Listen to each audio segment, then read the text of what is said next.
In the headlines, 2 people killed, 2 abducted, and dozens forced to flee their homes as bandits invade communities in Niger State.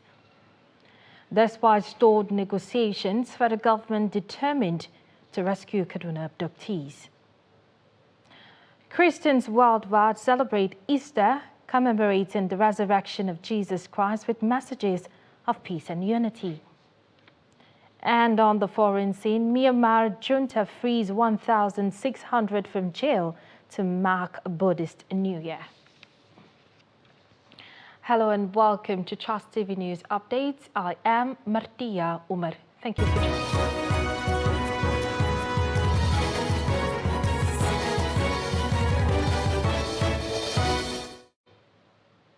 And now the news in full. 2 persons have been shot dead while dozens of residents have fled their homes as bandits in their numbers invaded Kaduna and Naknoape communities in Shiroro local government area of Niger State. 2 other persons, including a girl, were also abducted during the attack that happened around 7 p.m. on Saturday. The bandits were said to have launched the attack when villagers were breaking their fast on Saturday. The spokesperson Coalition of Shiroro Association, Salis Muhammad Sabo, told Daily Trust that terrorists are on rampage in Kaduna and Naknoape suburbs of Gwadda. And he said that also the boggled shops are where people take their phones to charge and went away with many phones. Gwadda, one of the towns considered safe in Shiroro local government, houses one of the major IDP camps with over 4,000 internally displaced persons. The Niger State Police Command's Public Relations Officer DSP Wasiwa Biodun could not be reached on telephone as of the time of filing this report. Its main priority is the safety of the abducted victims of the Kaduna train crash, which is why it is not considering a frontal attack. Senior Special Assistant to the President on Media and Publicity, Garba Shehu, made these clarifications on Saturday when he spoke to Trust TV News. The report. There has been a rigorous back and forth over the last 2 days over the fate of victims abducted during the Kaduna train attack. Relatives of the victims have been very emotional and have drawn the attention and sympathy of all Nigerians, and particularly government. But what is the true picture of things? Is government in negotiations with the kidnappers? Government will find a solution. If the idea is to rush things, as some people are suggesting, go and bomb them. If you bomb them, you're going to kill both the terrorists and the captives. And then it is no longer a rescue operation. Government is worried about the new collaboration between Boko Haram and the bandits, but it says it is a scenario that was anticipated. Northeast terrorism had declined, acknowledged internationally, by more than 90%. So it's not surprising that a few had splintered and had found their way into safer areas of the country. The thing to say is that the military, the defense establishment in the country is getting weapons. They have re-strategized, and they have repositioned the troops and leaderships in some of these areas, and we're hoping that the results will begin to show in the coming days and weeks. There is some good news coming in the midst of the dreary security situation in the country, which is that the U.S. Congress has finally approved the sale of military equipment to Nigeria. There's also politics involved. They have to agree to sell to you. In the case of Nigeria, concern over the years had been about human rights abuses, and they refused to sell to us. Now, I'm happy that President Muhammadu Buhari has broken the barrier. He has convinced sufficiently the Americans that we're fighting terrorism, and the results are showing. Despite the daily digest of horrifying reports of insecurity in the country, the president's spokesman is confident that at the end of his tenure, President Buhari will leave behind a positive legacy. Kehinde Amodu, Trust TV News, Abuja. And in a similar development, victims of the Kaduna train attack may not have been a target of bandits on the 28th of March. A relative of the abducted victims, Dr. Abdulmalik Atta, claims he had engaged with the bandits 11 times since the incident. Dr. Atta, whose relatives are still in captivity, made the claims in Kaduna on Friday, and he says that the bandit told him that the people in the train were not the target but had become collateral damage. I've spoken to the bandits. I was one of the first guys that spoke with them. I've spoken with them 11 times. And aside me, I don't think any other person has done that. 11 times. And what did they say? The first instance, they said they had their targets on that train. That it weren't our parents and sisters or brother that they aimed at. But these were just, in quote, necessary evil they had to do with them. And what did they tell me? That the governor has been running his mouth. And that's why they came to his doorstep. And this is just the beginning, that they will go further than this. I spoke with them. They told me that. The only relief we had was we knew, as at the time we spoke to them, that was 2 days before they freed the other guy, Alwan, before they freed him. We spoke as that was last Monday was the last, but immediately they got their money. What else do you want? That money that was given jeopardized the release of the other victims. Let's say the truth. We can't afford it. And elsewhere, the military high command has vowed to track down the recent killers of 21 people in 3 local government areas of Benue State. The 21 people were killed in the early hours of Tuesday in a coordinated attack on villages in Goma, Logo, and Taka local government areas of Benue. It was learned that 3 more dead bodies were recovered in Chotu in Taka local government area, where 15 of the corpses were earlier discovered, bringing the numbers of casualties of the attack to 24. Chief of Defense Training and Operations Defense Headquarters Major General Adeyemi Yekini said on Saturday that the military was committed to finding the perpetrators of the act. He spoke when he paid an on-the-spot visit to scenes of the attacks in Tiotu community of Taka local government area and Semaka in Goma local government area, both in Benue State.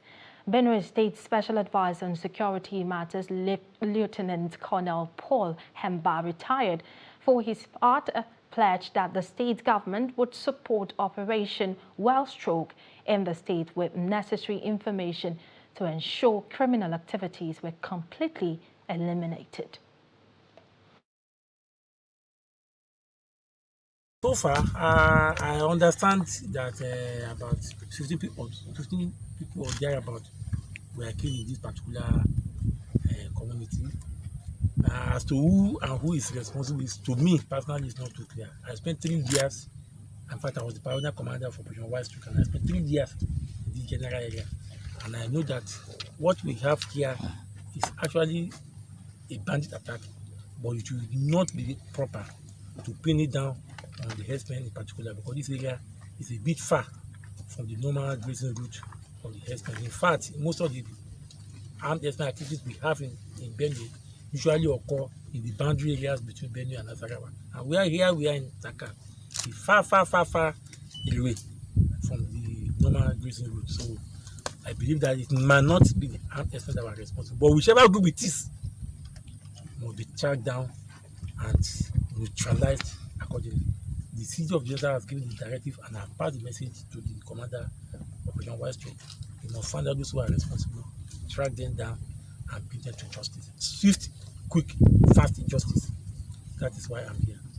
We want to assure the community.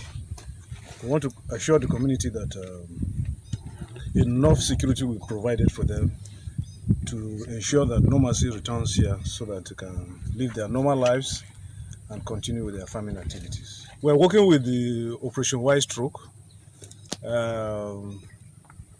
Their support will come in terms of intelligence from the community. If there are areas of logistics which the state government will provide, we'll also do that. And it's Easter Sunday. Christians in Nigeria and across the world are celebrating Easter, commemorating the resurrection of Jesus Christ from the dead.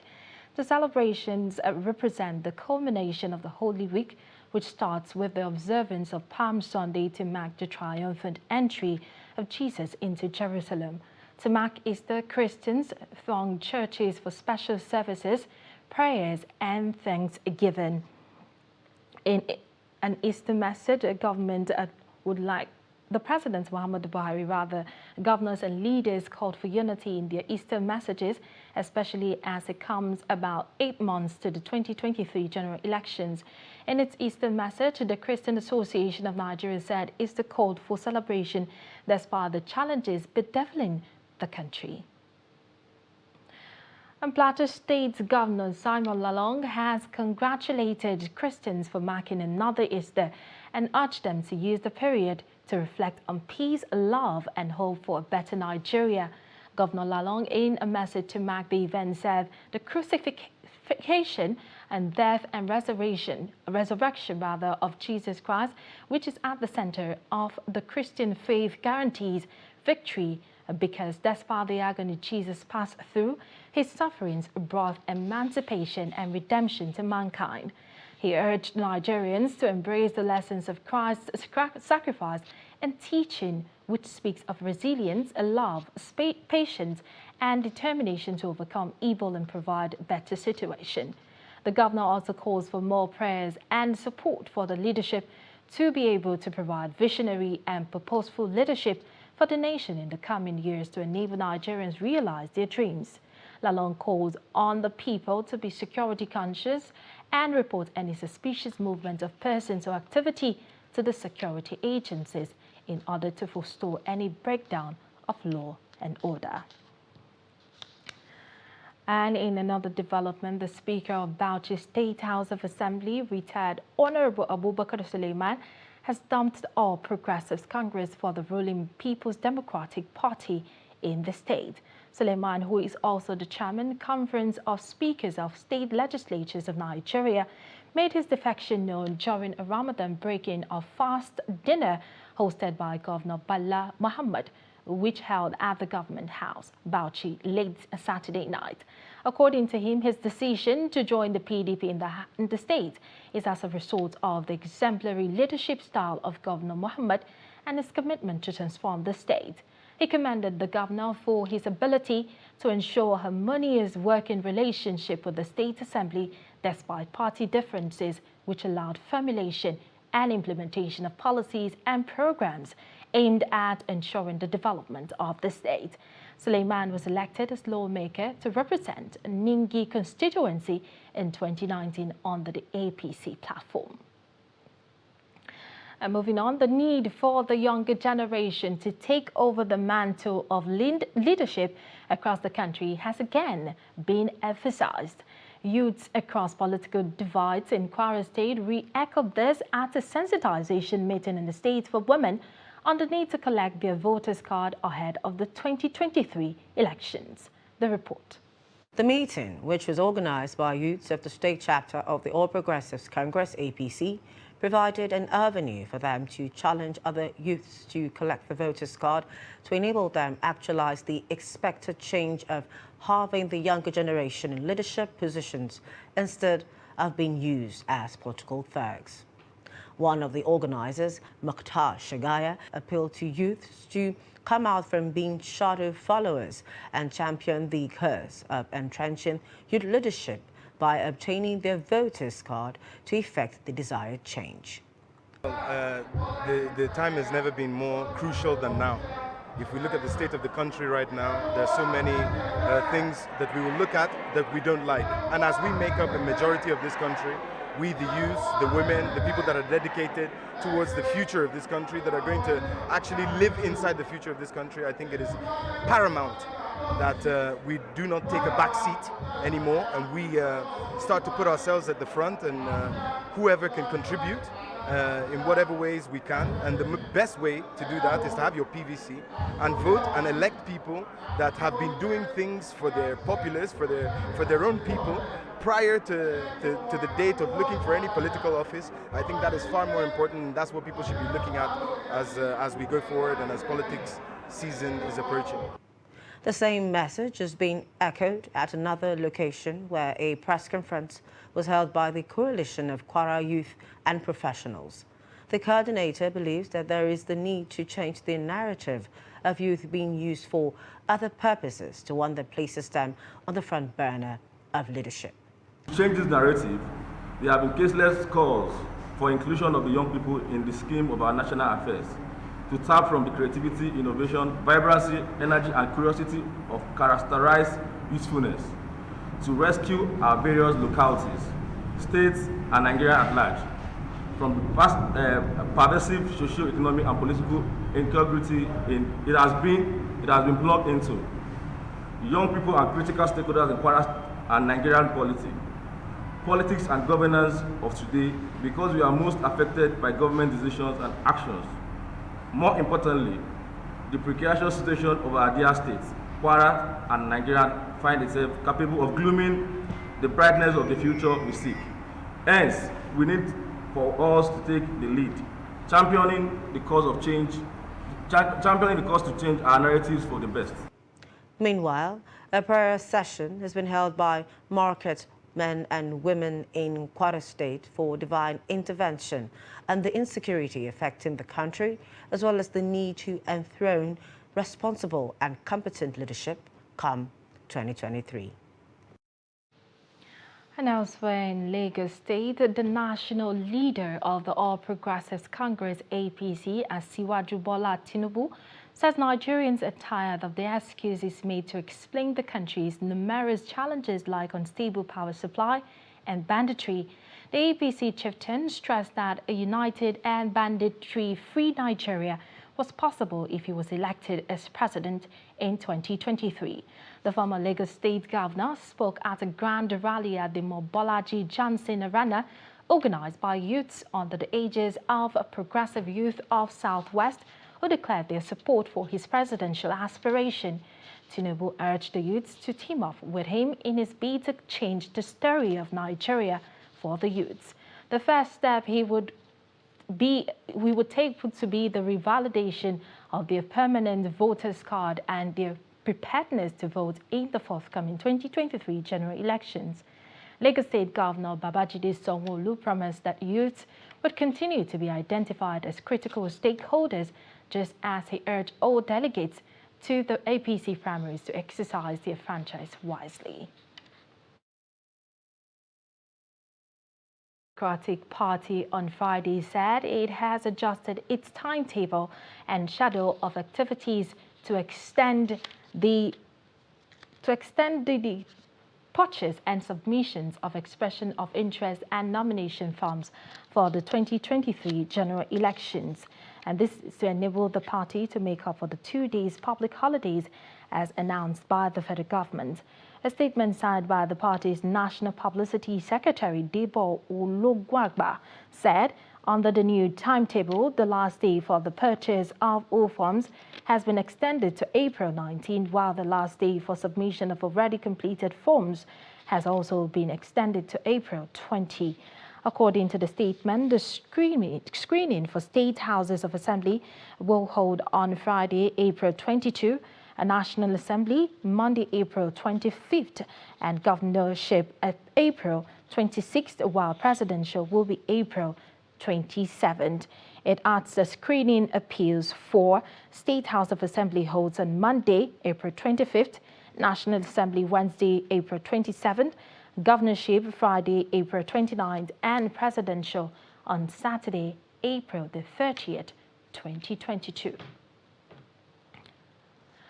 You're watching the news update on Trust Television, and coming up shortly, we'll take a look at the story of a 14-year-old Kano female, Tyler. This and many more after the break. Do stay with us.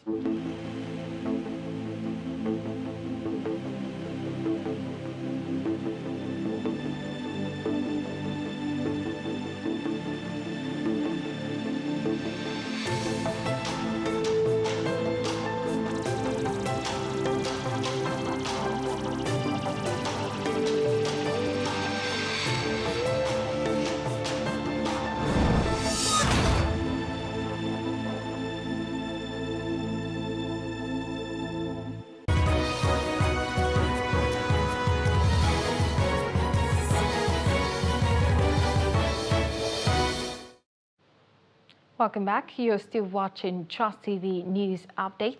Before the rest of the news, let's take a look at our top stories again.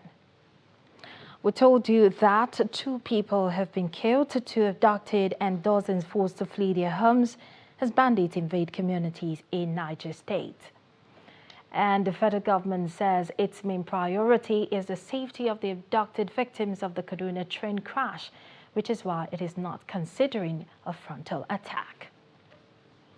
And to more news, the Kano Police Command on Saturday arrested a 33-year-old drug peddler, Agbo Victor, in possession of 250 parcels of cannabis sativa.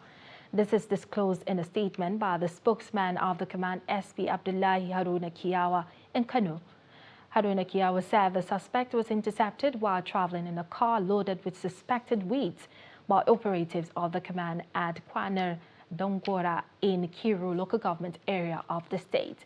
Haruna Kiyawa said the suspect transported the substance from Edo to a drug dealer in Kano, now at large. He said the Commissioner of Police, Maila Shuaibu Dukko, directed the transfer of the case to the command's Criminal Investigation Department, Narcotics Section for discreet investigation. While reiterating the commitment of the command to rid the state of criminal activities, Haruna Kiyawa urged the people to provide credible information to the police on suspicious persons and movements in their communities. And in an attempt to enforce standards and quality healthcare delivery, the Katsina State government has wielded the big stick on a popular clinic in the state's capital. The renowned Okomos Clinic, located at Kofa Kora in Katsina Metropolis, was closed down on Friday with immediate effect. Abdullahi Amadi completes the story.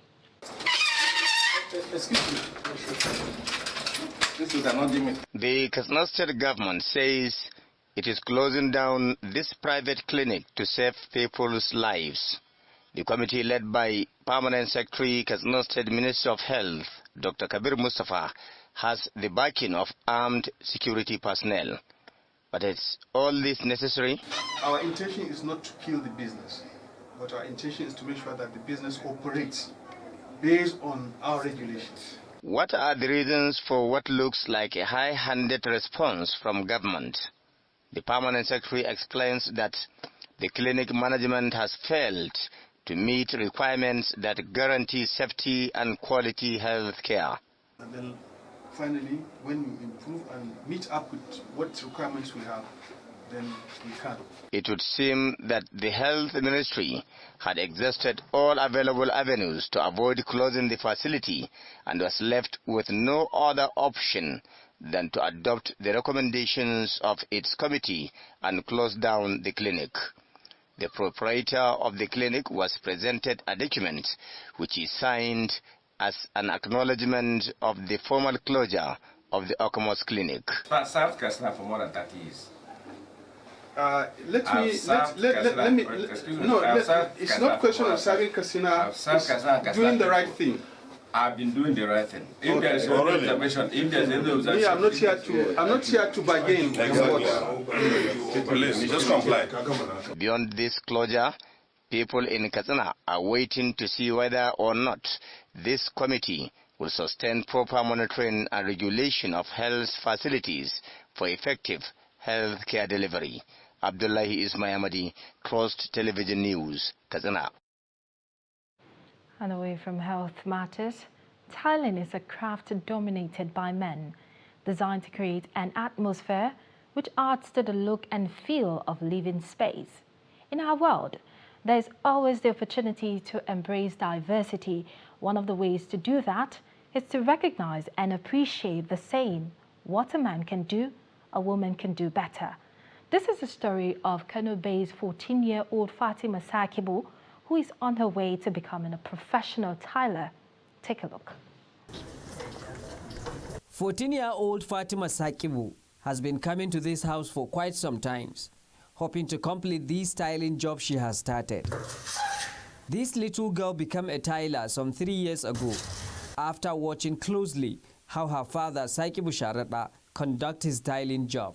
Babanmu yana aiki a Whenever my father is going to work, I do follow him to see how he is doing. I became interested and one day asked my father to let me try. At first, he says I can't do it, but when I finally did, he became very impressed.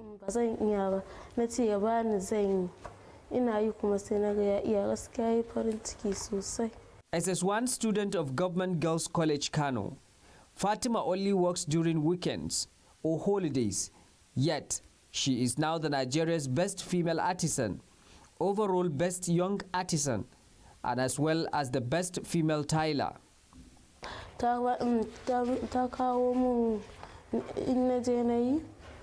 This job is very important to me because whenever I work, I usually give him the money to help the family. It has also helped me gain scholarship and 3 awards.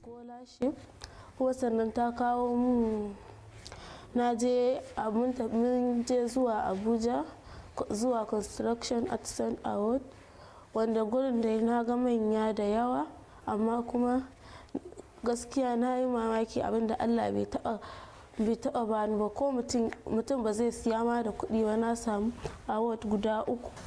According to Fatima's father, it was a surprise to him how Fatima quickly understands styling, which is why he couldn't make any move to stop her from following her desire. The